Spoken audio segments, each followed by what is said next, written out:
oddiy mato bo'laklaridan qizchalaring uchun ko'ylak bichishni o'rgatmoqchiman. Kimga qiziq bo'lsa, menga obuna bo'lib, meni yo'qotib qo'ymaslik uchun layklarni bosib, meni qo'llab-quvvatlab turinglar. Yosh qizchalarimiz uchun shunaqa futbolka shortik, yengilroq variantda yoki ko'rta shim shunaqa ko'rinishda qilmoqchiman qizlarjonlar. Kimga qiziq bo'lsa, videoni oxirigacha kuzatinglar. Ko'rtalarga vaqt tushadi.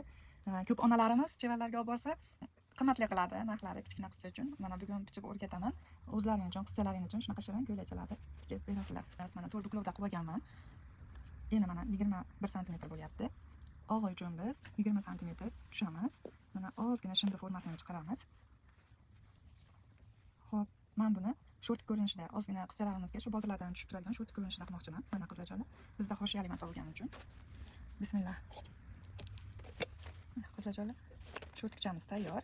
Endi buni koftichkasini bichib ol. Men shuncha tajribamdan kelib chiqib aytaman qizlarjonlar. Bu yoshdagi bolajonlarda ko'krak aylanasi ko'p ravishda 58, 50, 60 bo'ladi. Ozgina kengroq bo'lish kerak. Xo'p, 35 sm ekan. Mana baqaga 17 sm. Shunaqa oddiy uslubda, eng oson uslubda qilib bermoqchiman qizlarjonlar. Kattalarda replan bichimi bor. Shunga o'xshash bichimda. Bizda mana oraliq 9 sm bo'ldi. Uzunlik 35 sm bo'ldi. Bag'dan ham mana 9 sm chiqyapti. Mana qizlarjonlar, pastiga ham endi 9 sm yoki 10 sm tushib olsa bo'laveradi. Mana shu yerdan biz to'g'ri chiziq tortamiz. Ozgina biroz qiyin bo'lyapti, men o'zim olyapman videoda. Bitta bitgan videosini qo'yib beraman. Bizda endi shunaqa qiyiqimlar qoldi.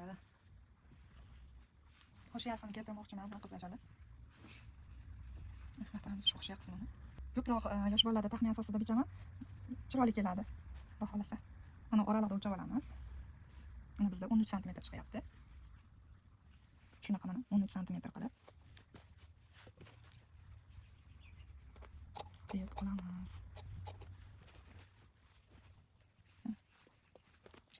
Men ko'proq detskilarda taxmin qilib ketaman qizlarjonlar. Meni ko'zim o'rganib ketgani uchun sizlarga santimetrlab aytib o'tmoqchiman. Mana 17 sm, shunda ochganimizda 34 sm bo'ladi. Shunday ulaymiz, yonini ulaymiz ko'ylakda, oldini rezinkalab bitqizib qo'yamiz.